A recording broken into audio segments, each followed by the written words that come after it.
Originally I was planning on running a Garrett GT35-900 with a 0.83 AR, or aspect ratio. And as much as I love and respect Garrett and know they have one of the best reputations in the industry for making quality turbos, I wanted to support a company that I've worked with in the past and I believe has been doing a lot for the enthusiast community. TurboSmart is one of the biggest names in turbo performance and offers some of the best quality at a surprisingly reasonable price point. So I've decided to go with their externally wastegated TS2-6262 with a 0.82 AR. For those less familiar with turbos, that just refers to the ratio between the exhaust inlet and the radius of the turbine housing. For the nerds out there, here's the compressor map and specifications. Based on rough calculations of lower boost pressures between 7 to 10 psi, we should be in this area of the compressor map. While we won't be in the highest efficiency islands, we're in the 70% range most of the time, which is totally acceptable. However, you can see there's plenty of headroom if we ever decide to spice things up a bit.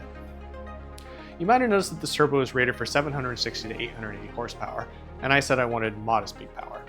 Well, we have to factor in that those calculations are based on a piston engine and not a rotary.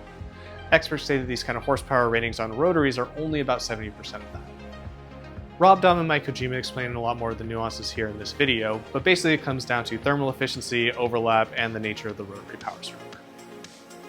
And with that knowledge, we know the output rating of this turbo on a rotary is about 540 to 625 horsepower. Factor in a power loss from the crank to the wheels of about 15 to 20%, and we get an output rating of roughly 430 to 530 horsepower.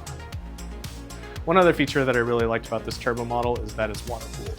And we all know anything rotary needs as much cooling as you get. But we'll stop with all the nitty details now. It was also a bonus that this was less expensive than the Garrett model, so it freed up some funds for some other parts.